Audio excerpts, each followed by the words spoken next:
नमस्कार विद्यार्थी मित्रांनो, मी धवल कांतीलाल रंगारकर युवल करिअर अकॅडमीमध्ये आपल्या सर्वांचं सहर्ष स्वागत करतो। लक्षात घ्या, आपण काय चालू आहे आपलं टॉपिक वाइज जे काही पोलीस भरती किंवा सरळ सेवा आहे ना, त्याचे आपण टॉपिक वाइज काय करत आहोत, प्रॅक्टिस सराव संच सुरू केलेली आहे बरोबर। त्याच्यानंतर मग आपण त्याच्यामध्ये काही रेकॉर्डेड फॉर्म मध्ये तुम्हाला मी लेक्चर सुद्धा प्रोव्हाइड केलेली आहे बरोबर आहे। क्वेश्चन आन्सरच्या स्वरूपामध्ये आहेत ते व्यवस्थित रिव्हिजन करण्यासाठी तुम्हाला परफेक्ट क्लास आहे है ना। नंतर दुसरी गोष्ट लक्षात ठेवायची, वर्णमाला जो क्वेश्चन आन्सर बेस आहे त्याचा पार्ट 2 आहे आजचा है ना। आजचा काय आहे, पार्ट 2 आहे आणि पार्ट 2 मध्ये संपूर्ण जे काही वर्णमाला आहे ते तुमचं काय होईल, फिनिश होऊन जाईल। त्याच्यानंतर मग समजा मग राहते का तुमच्या नंतर ते अनुनासिक वगैरे राहतात तर ते आपण नेक्स्ट लेक्चर मध्ये घेऊ, ठीक आहे। चला पहिला क्वेश्चन पाहू आपण, काय आहे पहिला क्वेश्चन। पहिला क्वेश्चन आहे, कोणत्या शासन नियमानुसार अ आणि अ, कोणत्या शासन नियमानुसार अ आणि अ या इंग्रजी स्वरांचा वर्णमालेत समावेश केला गेला आहे, ठीक आहे ना। लक्षात घ्या, वर्णमाला जे चॅप्टर आहे, जो टॉपिक आहे तो मी इन डिटेल्स कुठे घेतलेला आहे, तुमच्या फाउंडेशन बॅच मध्ये मी तुमचा तो कंप्लीट कव्हर अप करून दिलेला आहे वर्णमाला है ना।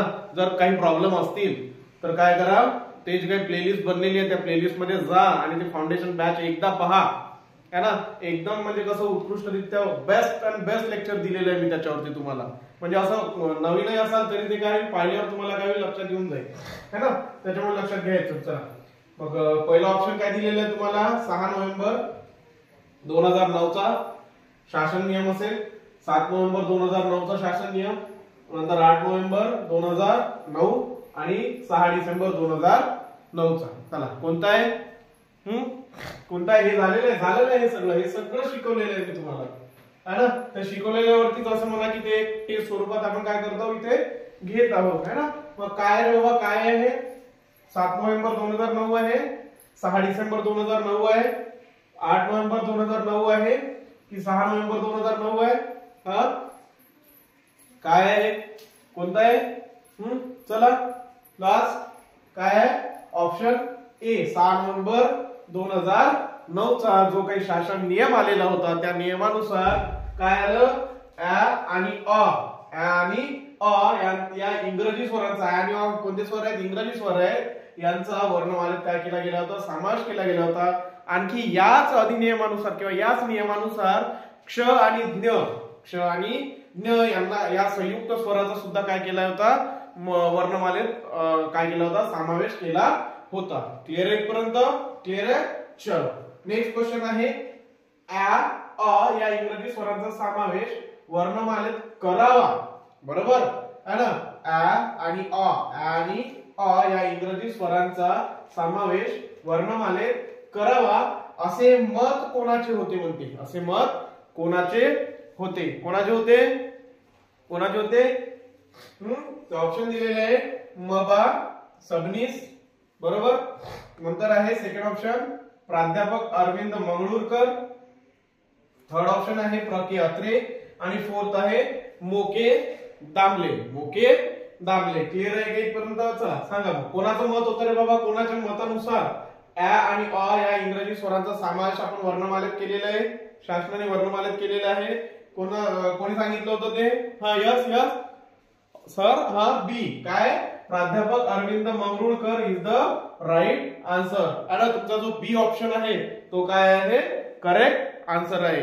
क्लिअर आहे का, समजून राहिलं। सेकंड क्वेश्चन काही प्रॉब्लेम आहे नाही, इथे काही जरी प्रॉब्लेम वाटत असेल तर काय व्हायचं रे बाबा, जे फाउंडेशन बॅच मध्ये मी तुम्हाला लेक्चर प्रोव्हाइड केलेलं आहे ते लेक्चर काय करा, घ्या, ते लेक्चर घ्या, त्याच्यानंतर हा क्लास घ्या, तुमचा वर्णमालेत एकही प्रश्न सुटणार नाही।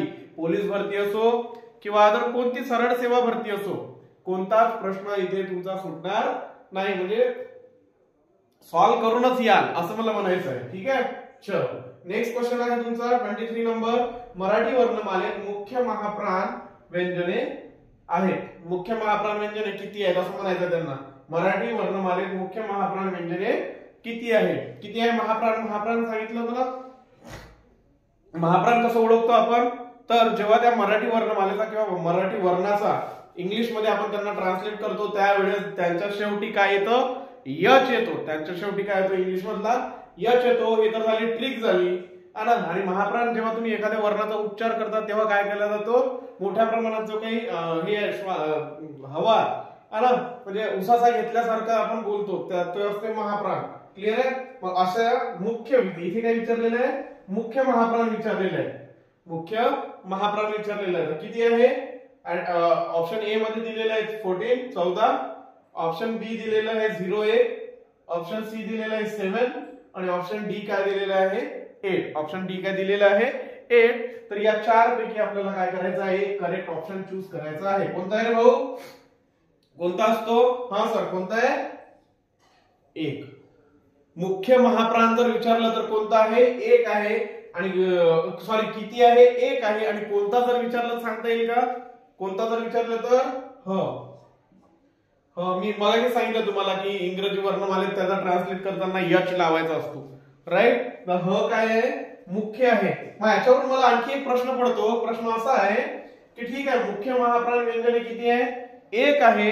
तर जर फक्त तुम्हाला विचारलं की जी काय तुम्हाला वर्णमाला दिलेली आहे त्या वर्णमालेत एकूण किती महाप्राण असे वर्ण आहेत तर सांगता येईल का, त्याचे किती आहेत सांगता येतील.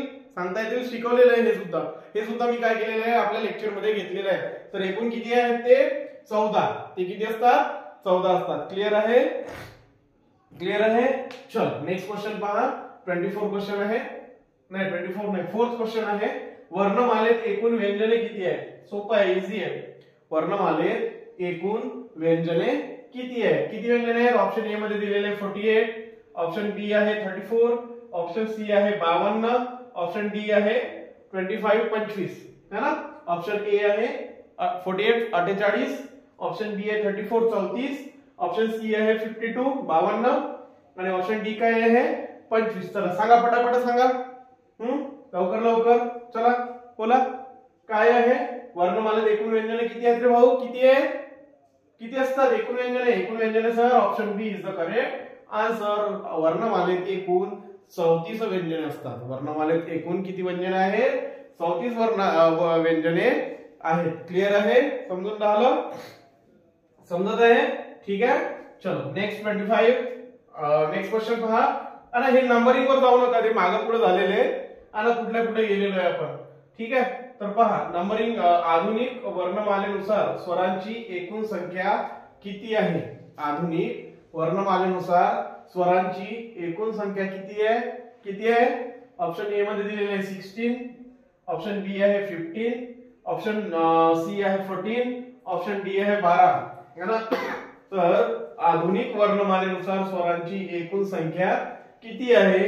तर ए मध्ये दिलेला आहे 16, बी मध्ये दिलेले आहे 15, सी मध्ये दिलेले आहे 14 आणि डी मध्ये किती दिलेले आहेत 12. डी मध्ये किती दिलेले आहे 12. सांगा मग काय आहे, किती आहे आन्सर. याचं आन्सर हा यस काय सी, हा बरोबर, सी इज द काय आहे करेक्ट आन्सर. किती आहे एकूण 14 आहे, एकूण 14 आहे. आणि त्याच्यामध्ये 2 स्वरादी मिक्स होतात है ना. 14 स्वरामध्ये 2 स्वरादी मिसळतात आणि अशी काय होते रे बाबा आपली 16 खडी तयार होते. कोणती खडी तयार होते, 16 खडी. क्लिअर आहे, क्लिअर आहे. जेव्हा आम्ही अभ्यास सुरू केला होता त्यावेळेस समजा 12 खडी होती, नंतर ती 12 ची 14 झाली आणि आता कोणती खडी आहे आपल्याला 16 खडी आहे. तर 14 स्वर असतात आणि 2 काय असतात त्याच्यामध्ये स्वरादी मिक्स झालेले असतात. स्वरादी, हा यस स्वरादी, ते अमहा अमहा है ना, ते त्यांना आपण काय म्हणतो स्वरादी म्हणतो. क्लिअर आहे. चलो नेक्स्ट क्वेश्चन पाहू. व्यंजनाने शेवट होणे या अर्थी कोणता शब्द बरोबर आहे. व्यंजनाने शेवट होणे या अर्थी कोणता शब्द बरोबर आहे. तर इथं दिलेला आहे व्यंजनांत, या प्रकारे लिहिलेलं आहे ना. नंतर व्यंजनांत अनुस्वार, इथे अनुस्वार काढला राईट आणि इथे अनुस्वार दिला. नंतर हे व्यंजनात आणि व्यंजनामध्ये, हे तर 2 इथेच करेक्ट झालं. कॉम्पिटिशन कशामध्ये आहे, ए आणि बी मध्ये. चला 50-50 आहे. ए आणि बी मध्ये काय दिलेले कॉम्पिटिशन आहे. काय असू शकते, काय येऊ शकते, काय आहे आन्सर, अॅक्युरेट आन्सर. हा यस काय ए इज द करेक्ट आन्सर. व्यंजनाने शेवट होणे या अर्थी कोणता शब्द बरोबर आहे. तर व्यंजनांत काय आहे तो करेक्ट ऑप्शन आहे. क्लिअर आहे. समजून राहिलं? काही कोणाला इथपर्यंत प्रॉब्लेम आहे? फास्ट होत आहे की स्लो होत आहे? नाही सर, बरोबर होत आहे. ठीक आहे, चलो नेक्स्ट क्वेश्चन पहा. मराठी वर्णमालेमध्ये एकूण स्पर्श व्यंजने किती आहेत? याच्या पहिले जो पार्ट 1 झाला त्याच्यामध्ये मी मला वाटतं डिटेल्स मध्ये घेतलेलं होतं, सांगितलं होतं, जिथे स्पर्श व्यंजनचा टॉपिक आला होता, हा ना. तर किती आहे मग? पहिल्या ऑप्शन मध्ये दिलेले आहे 36, 36, ऑप्शन बी मध्ये दिलेले आहे 48, ऑप्शन सी मध्ये दिलेले आहे 58, 52 आणि ऑप्शन डी काय आहे? 25. ऑप्शन डी काय आहे? 25. Option A 36, option B 48, option C 52 आणि ऑप्शन डी 25. चला, कोण सांगते स्पर्श व्यंजने किती आहेत रे? किती आहेत स्पर्श व्यंजने? मग किती असतात? किती आहेत? हा, किती आहे? Option D is the correct answer. Sir, वर्णमालेमध्ये, मराठी वर्णमालेमध्ये एकूण 25 काय असतात? काय असतात रे? स्पर्श व्यंजने असतात. स्पर्श व्यंजने असतात. किती असतात? एकूण 25 असतात, है ना. क पासून चालू होतात तर तिकडे कुठे कुठपर्यंत? म पर्यंत. क पासून तर म पर्यंत आहे ना. क ख पासून क ख आहे ना, डॉट डॉट डॉट म पर्यंत. हे सगळे किती असतात? 25 स्पर्श व्यंजने म्हणतात, है ना. किती असतात? हे 25 असतात. आणि ते किती कॅटेगरीमध्ये डिवाइड केलेले जातात? 3 कॅटेगरीमध्ये ते डिवाइड होतात. म्हणजे त्याचे 3 टाइप्स पडतात. कोणकोणते? कठोर वर्ण, मृदू वर्ण आणि काय? अनुनासिक. कठोर वर्ण, मृदू वर्ण आणि अनुनासिक, ज्याला आपण परसवर्ण म्हणतो. ज्याला आपण काय म्हणतो? परसवर्ण म्हणतो. क्लिअर आहे इथपर्यंत? ठीक आहे. हे सुद्धा मी इन डिटेल्स घेतलेलं आहे रे भाऊ. सगळंच्या सगळं मी काय केलंय, याचा एक सेपरेट क्लास घेतलेला आहे. हे तर आपण काय करतोय? प्रॅक्टिस बॅच आहे ही आपली. ठीक आहे ना. क्लिअर आहे क्वेश्चन? क्लिअर आहे? चला पहा नेक्स्ट क्वेश्चन पहा रे. 28 नंबर. क्ष व ज्ञ, क्ष आणि ज्ञ यांचा वर्णमालेत समावेश करण्याचा विचार कोणी मांडला, है ना. क्ष आणि ज्ञ यांचा वर्णमालेत समावेश करण्याचा विचार यांनी मांडला. यांनी म्हणजे इथे त्यांना म्हणायचं आहे की कोणी मांडला रे बाबा? कोणी मांडला, है ना. मग काय दिलेलं आहे? 4 ऑप्शन दिलेले आहेत तुम्हाला. पहिला ऑप्शन आहे म बा सबनीस, राईट, म बा सबनीस. दुसरा आहे प्राध्यापक अरविंद मंगरुळकर, प्राध्यापक अरविंद मंगरुळकर. तिसरा आहे प्रके अत्रे आणि फोर्थ ऑप्शन आहे मोके दामले. फोर्थ ऑप्शन काय आहे? मोके दामले. ठीक आहे. चल, मग काय ते आन्सर काय होईल रे बाबा? याचं काय आहे आन्सर याचं? हा सर, यस, प्राध्यापक अरविंद मंगरुळकर. हा नाही रे हेमाळ्या, हे काय आहे? हे आहे ए आहे. म बा सबनीस, ए इज द करेक्ट आन्सर, है ना. काय? क्ष आणि ज्ञ यांचा वर्णमालेत समावेश करण्याचा जर कोणी विचार देणारा व्यक्ती असेल किंवा विचारला तर तो कोणता आहे रे बाबा? म बा सबनीस यांनी काय होता? तो विचार मांडला होता. क्लिअर आहे इथपर्यंत? ठीक आहे. चला 29 नंबर पहा. मराठी वर्णमालेमध्ये स्वरादींचा समावेश केला आहे याची संख्या किती आहे? म्हणजे त्यांना सरळ सरळ विचारायचं आहे की जी काही मराठी वर्णमाला आहे त्या मराठी वर्णमालेत स्वरादी दिलेले आहेत ना, त्या स्वरादींची संख्या किती आहे? राईट. तर मग किती आहे? पहिला ऑप्शन दिलेला आहे तुम्हाला. ए ऑप्शन मध्ये दिलेले आहे 3, बी ऑप्शन दिलेला आहे 7, सी ऑप्शन दिलेला आहे 4 आणि डी ऑप्शन दिलेला आहे 2. ए ऑप्शन दिलेला आहे 3, बी ऑप्शन दिलेला आहे 7, सी ऑप्शन दिलेला आहे 4 आणि डी ऑप्शन दिलेला आहे 2. तर मग आता मला सांगा, वर्णमाला शिकले आहेत ना सगळे शिकलो आपण वर्णमाला. किती संख्या होती रे बाबा वर्णमालेत स्वरादींची? तर सर, स्वरादींची किती संख्या होती? 2 संख्या होती. D is the right answer. Clear आहे? समजून राहिलं का? कोणाला काही प्रॉब्लेम आहे इथपर्यंत? यस, काही कोणाला प्रॉब्लेम आहे? नाही सर. चलो 30 नंबरचा क्वेश्चन पहा. 30 नंबरचा. स्पर्श व्यंजनांना दुसऱ्या नावानेही ओळखले जाते. जे स्पर्श व्यंजने असतात त्याचं जे दुसरं नाव आहे ते दुसरं नाव कोणतं? असा त्यांना सरळ सरळ प्रश्न विचारलेला आहे. लक्षात घ्या. म्हणजे अनालिसिस करून काढलेले क्वेश्चन आहेत रे भाऊ आणि मोस्ट इम्पॉर्टंट आहे. ह्यातला प्रत्येक क्वेश्चन मी असं म्हणू शकत नाही तुम्हाला की हा नाही केला तरी चालेल, है ना. त्यातला एकही क्वेश्चन असा नाही की मी त्याला म्हणेल की हा नाही केला तरी चालेल रे बाबा, तरी तू जाऊ शकतो, है ना. नाही, असा कोणताच क्वेश्चन नाही आहे. ईच अँड एव्हरी क्वेश्चन काय आहे रे बाबा? मोस्ट इम्पॉर्टंट आहे ना परीक्षेच्या दृष्टिकोनाने. तर लक्षात घे काय आहे. 30 नंबरचा क्वेश्चन आहे. स्पर्श व्यंजनांना दुसऱ्या नावानेही ओळखले जाते. पहिलं दिलेलं आहे ए मध्ये कठोर, बी मध्ये आहे मृदू, सी मध्ये आहे वर्गीय आणि फोर्थ मध्ये काय आहे परस्वर्ण. फोर्थ मध्ये काय आहे परस्वर्ण. मग ज्या वेळेस मी काय केलं होतं हे लेक्चर घेतलं होतं स्पर्श व्यंजनांचं, त्यावेळेस मी तुम्हाला सांगितलं होतं की स्पर्श व्यंजनांना दुसरं कोणत्या नावाने ओळखलं जाते रे भाऊ, कोणत्या नावाने ओळखलं जाते, दुसऱ्या कोणत्या नावाने ओळखलं जाते स्पर्श व्यंजनांना. हा यस हा काय तर वर्गीय है ना, वर्गीय व्यंजने सुद्धा म्हणतात कोणाला स्पर्श व्यंजनांना. क्लिअर आहे इथपर्यंत, क्लिअर आहे हा क्वेश्चन, क्लिअर आहे. स्पर्श व्यंजनांना दुसऱ्या नावाने ओळखले जाते म्हणजे कोणत्या कोणत्या तर वर्गीय. क्लिअर आहे. चल नेक्स्ट आहे स्पर्श व्यंजनांचे मुख्यतः किती प्रकार पडतात. चल इझी आहे, इझी आहे. स्पर्श व्यंजने मुख्यतः किती प्रकारामध्ये काय केले जातात मोडले जातात है ना, किती प्रकारामध्ये मोडले जातात शिकलोय आपण है ना. सर क ख पासून तर म पर्यंत काय असतात स्पर्श व्यंजने असतात.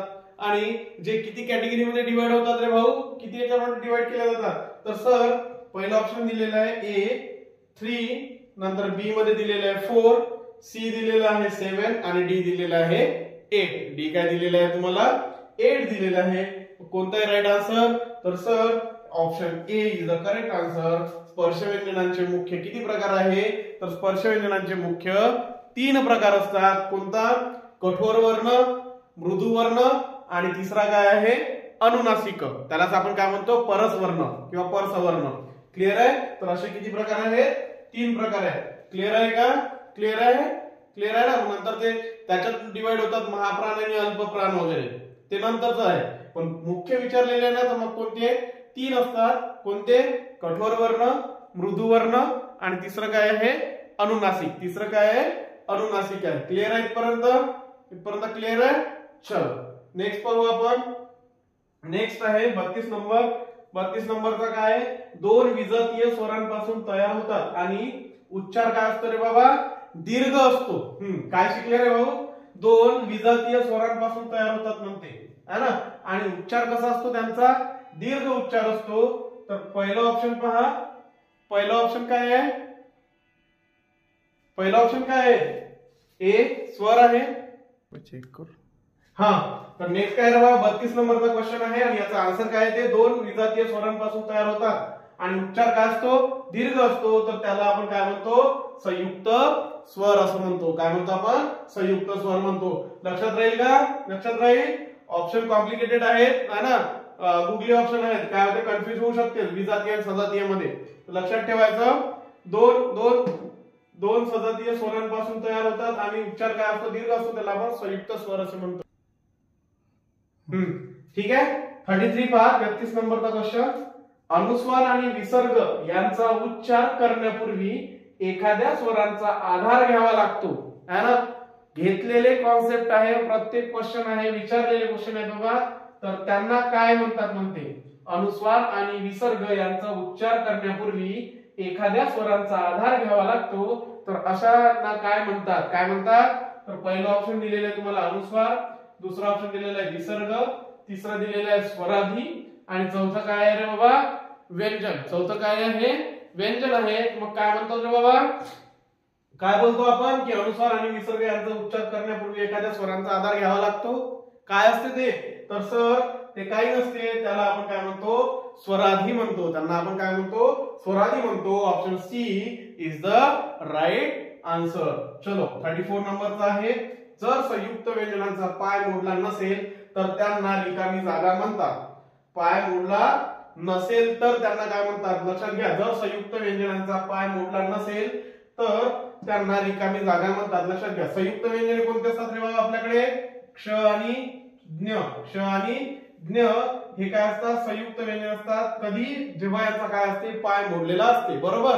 पण आता हा प्रश्न काय म्हणतो आपल्याला की याचा पाय मोडलेला नाही, याचे दोन्ही पाय काय आहे सुदृढ आहे, तो सुदृढ आहे, तो पोलिओग्रस्त नाहीये. तर अशा वेळी याला काय म्हटलं जाते, तर अशा वेळी भाऊ याला काय म्हणतात रे, तर यांना option C is the right answer जोडाक्षर म्हणतात. काय म्हणतो आपण त्यांना जोडाक्षरे म्हणतो. इथपर्यंत क्लिअर आहे का सगळ्यांना, काही कोणाला प्रॉब्लेम आहे इथपर्यंत. हा क्लिअर आहे सगळ्यांचं, क्लिअर आहे है ना 34 पर्यंत. ठीक आहे, ठीक आहे. चलो नेक्स्ट आहे 34 क्वेश्चन. 34 नंबरचा प्रश्न आहे आपल्याकडे. कोणता आहे वर्ण ज्याचा तोंडाबरोबर थोडा नाकातूनही काय होतो म्हणते रे बाबा, उच्चार होतो है ना. असा वर्ण असतो, असे वर्ण असतात की ज्याचा तोंडाबरोबर थोडा कुठून होतो उच्चार, नाकामधून है ना. शिकले होते आपण, हो बरोबर आहे. कोणते वर्ण आहेत असे, ते आपण याच्यावर वर्ण शिकले होतो, हिमेश रेशमी वर्ण म्हणतो आपण त्याला. कोणते वर्ण होते ते, हिमेश रेशमी वर्ण होते. मग हिमेश रेशमी ऑप्शन मध्ये येईल का तुम्हाला, आहे का इथे पहा बरं. ए मध्ये अनुनासिक, बी मध्ये आहे स्वर, सी मध्ये आहे अनुस्वार आणि डी ऑप्शन मध्ये काय दिलेलं आहे, विसर्ग. दिसते का तुम्हाला कुठे याच्यावर वर्ण वगैरे नाही. मी तेव्हा ज्यावेळी शिकवलेलं आहे त्यावेळी मी क्लिअर केलं होतं की याच्यावर वर्ण हे फक्त तुम्हाला समजायसाठी असतात है ना, किंवा एका लक्षात ठेवण्यासाठी असतात. ते याच्यावर वर्ण ते नाव आहे का नाही आहे, आपण ते दिलेलं आहे समजा समजण्यासाठी है ना. याच्यावर हिमेश रेशमी वर्ण. मग ते काय असतात रे, कोणत्या वर्णांना म्हटलं होतं आपण, तर सर ते आपण अनुनासिकांना म्हटलं होतं. आणि ते कुठे आहे, ऑप्शन ए मध्ये. म्हणजेच आपला ऑप्शन ए काय आहे रे भाऊ, करेक्ट आन्सर आहे. क्लिअर आहे. वर्ण ज्याचा तोंडाबरोबरच थोडा कुठून नाकातूनही उच्चार होतो त्यांना आपण काय म्हणतो, अनुनासिके म्हणतो. ठीक आहे. 35 नंबरचा क्वेश्चन पहा. अनुस्वाराच्या ऐवजी अनुनासिक वापरताना अनुस्वाराच्या पुढील अक्षर रिकामी जागा गटातील असावे लागते. बरोबर.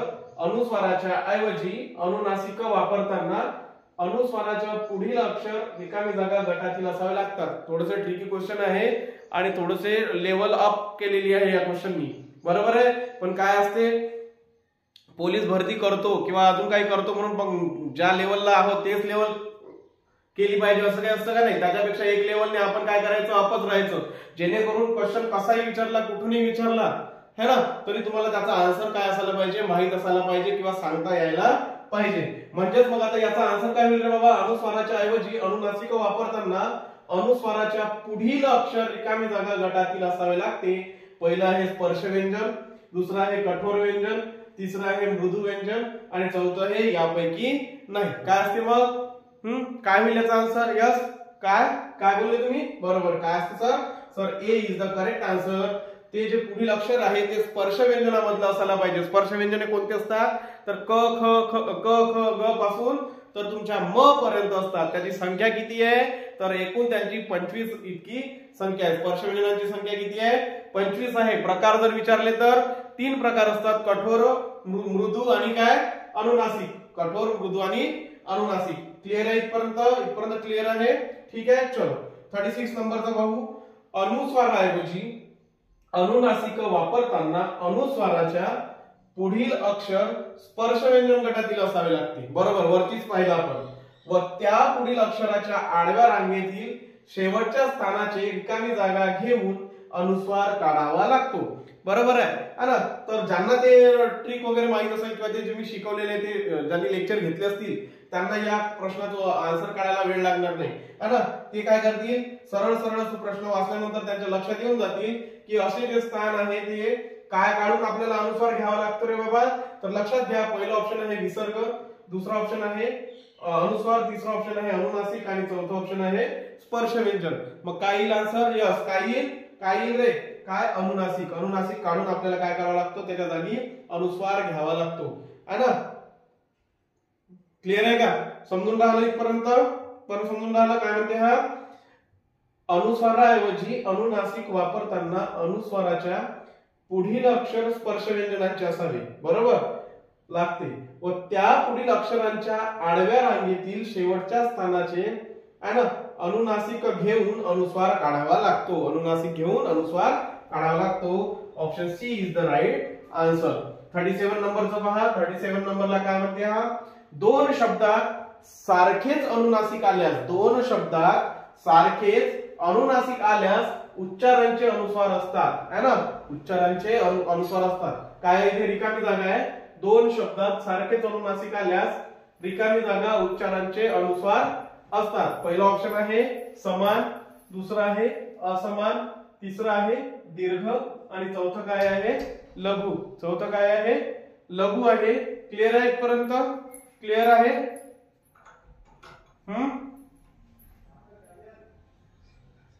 चला ठीक आहे. काय येते रे मग, काय येते ऑप्शन. पहिला काय आहे समान आहे, दुसरा असमान आहे, तिसरा दीर्घ आहे आणि चौथा काय आहे लघु आहे. मग याचा ऑप्शन काय आहे समान आहे ना. दोन शब्दात सारखेच अनुनासिक आल्यास त्याचा उच्चार कसा असतो रे बाबा, त्याचा उच्चार कसा असतो समान उच्चाराचे असतात ते. ठीक आहे, ओके. चल 38 नंबरचा क्वेश्चन पाहू. 38 नंबरचा क्वेश्चन काय म्हणते हा, दोन शब्दात भिन्न अनुनासिके आल्यास ते उच्चाराचे अनुस्वार असतात, है ना. मग आता इथे समान उच्चाराचे आले होते, इथे उच्चार कसे होते, समान उच्चार होते, सारखे शब्द म्हणजे सारखेच अनुनासिक होते, तेव्हा उच्चार समान होता. आता इथे काय म्हणते, भिन्न अनुनासिक आलेले आहे, म्हणजे तिथे उच्चार कसा होईल तुमचा, असमान होईल किंवा भिन्न होईल, म्हणजे option B is the right answer. समजून राहिलं का, क्लिअर होत आहे, है ना. चल नेक्स्ट आहे आपल्याजवळ 39 नंबरचा क्वेश्चन आहे. 39 नंबर मध्ये काय म्हणतो हा, दोन अनुस्वार आल्यास दोन्ही ऐवजी एक असतात. दोन अनुस्वार आल्यास दोन्ही ऐवजी आपण काय वापरतो रे बाबा, तर पहिला ऑप्शन दिलेले आहे तुम्हाला विसर्ग, दुसऱ्या ऑप्शन मध्ये आहे अनुनासिक, तिसऱ्या ऑप्शन मध्ये व्यंजनांत, आणि चौथा काय आहे, यापैकी नाही. डी ऑप्शन आहे यापैकी नाही. मग काय आहे, दोन अनुस्वार आल्यास दोन्ही ऐवजी एक असतात. काय असतात रे, हा यस काय असतात sir, option B is the right answer. अनुनासिक येत असतात. काय येत असतात, अनुनासिक येत असतात. अनुस्वार जर काढत असतात, है ना, जसं आपल्याकडे एक शब्द होता व्यंजन संधी, है ना, आपल्याकडे इथे घेतो व्यंजन संधी, बरोबर आहे. तर याचे जर आपल्याला दोन हे अनुस्वार उडवायचे असेल तर हे कसं केलं होतं आपण, आठवते का, व्यंजन संधी, बरोबर आहे ना. त्याच्याऐवजी आपण काय करतो, अनुनासिके वापरतो. क्लिअर आहे ना, व्यंजन संधी, व्यंजन संधी. ठीक आहे, लक्षात राहील का, है ना. ठीक आहे, चला नेक्स्ट क्वेश्चन पाहू, है ना. नेक्स्ट क्वेश्चन काय आहे, हे क्लिअर आहे का सगळ्यांना, सगळ्यांना क्लिअर. ठीक आहे, चला नेक्स्ट क्वेश्चन पहा. 40 नंबरचा क्वेश्चन आहे, शेवटचे दोन क्वेश्चन राहिलेले आहेत, है ना. तर 40 नंबरचा हा काय म्हणते, अनुस्वारापुढे स्पर्श व्यंजन गटातील एखादं व्यंजन असेल तर त्याला काय म्हणतात म्हणते बाबा, रिकामी जागा त्याला म्हणतात. काय, अनुस्वारापुढे स्पर्श व्यंजन गटातील एखादा व्यंजन असेल तर त्याला रिकामी जागा म्हणतात. पहिला आन्सर आहे अस्पष्टोच्चाराचे अनुनासिक, दुसरा आहे स्पष्टोच्चाराचे अनुनासिक, तिसरा आहे दीर्घ उच्चाराचे, आणि चौथं काय आहे, ऱ्हस्व उच्चाराचे अनुनासिक. काय आहे, सर कन्फ्युज करणारा क्वेश्चन आहे, है ना. थोडासा टफ सुद्धा आहे, टफ आहे, है ना. मग टफ सोडून देणार आहे का सर, आमच्या सिलेबस मध्ये येत नाही आहे एवढा, आम्हाला आतापर्यंत अजून काय पाहिला नाही हा क्वेश्चन कोणत्याच ह्याच्यामध्ये, मग सोडून द्यायचं का नाही. मग याचा आन्सर काय होईल, ए होईल का, अस्पष्ट उच्चार होईल का. अनुस्वारापुढे जर स्पर्श व्यंजन गटातील एखादं व्यंजन असेल तर त्याला काय म्हणतो रे, स्पष्टोच्चाराचे अनुनासिक म्हणतो. कोणते अनुनासिक म्हणतो त्याला, स्पष्टोच्चाराचे अनुनासिक म्हणतात. 41 पहा, शेवटचा क्वेश्चन आहे हा, है ना. पूर्ण तुमचं जे काही चॅप्टर आहे त्यातलं एक एक पॉइंट्स मी काय केलेलं आहे बाबा, अनालिसिस करून इथे क्वेश्चन तयार केलेले आहेत. त्याच्यामुळे मोस्ट इम्पॉर्टंट आहे, पाहणाऱ्यांचा फायदाच आहे, है ना. नाही पाहणाऱ्याचं ते तर मग आता त्याच्याबद्दल काय आपण बोलू शकत नाही. हा काय म्हणतो, अर्ध अनुनासिक म्हणून ओळखले जातात. चला सांगा, अर्ध अनुनासिक म्हणून ओळखले जातात. काय रे बाबा, ऑप्शन य ल व, य र ल व, य र ल व श, आणि यापैकी नाही. मग कोणता ऑप्शन बरोबर आहे, कोणते आहेत, अर्ध अनुनासिक कोणाला म्हणतो आपण, कोणाला म्हणतो सर, य ल व यांना आपण काय संबोधतो, अर्ध अनुनासिक संबोधतो, अर्ध अनुनासिक संबोधतो. क्लिअर आहे का इथपर्यंत क्लिअर आहे. य ल व यांना आपण काय म्हणतो रे, अर्ध अनुनासिक म्हणतो. इथे तुमचा जो काही वर्णमालेचा जो काही टॉपिक वाईज वर्णमाला, जे काही टॉपिक वाईज आपला प्रश्नसंच चालू आहे, प्रॅक्टिस सेट चालू आहे, तो इथे काय झाला, क्लिअर झाला. आता याच्या पुढे जे काही असेल समजा एखादं कोणतं नवीन चॅप्टर, तर ते चॅप्टर आपण काय करू, पुढे कंटिन्यू करू. जर मित्रांनो लेक्चर आवडत असेल किंवा लेक्चर तुम्हाला असं वाटत असेल की याच्यापासून काहीतरी फायदा होईल आपल्याला, तर काय करायचं, चॅनलला सबस्क्राईब करा, व्हिडिओ शेअर करा, आणि रिक्वेस्ट आहे, हंबल रिक्वेस्ट आहे की व्हिडिओ ऍटलीस्ट पहा. हो ठीक आहे, क्वालिटीचा प्रॉब्लेम इश्यू येऊ शकतो तुम्हाला, तसं सुटसुटीत दिसणार नाही, ज्या पद्धतीनं कोणत्या बोर्डवर दिसतात, डिजिटल बोर्डवरती दिसतात, है ना. पण तुम्हाला जे काही कंटेंट आहे त्या कंटेंट मध्ये आपण समझोता वगैरे केलेला नाहीये, कंटेंट बद्दल आपण कॉम्प्रोमाइज करत नाही, है ना.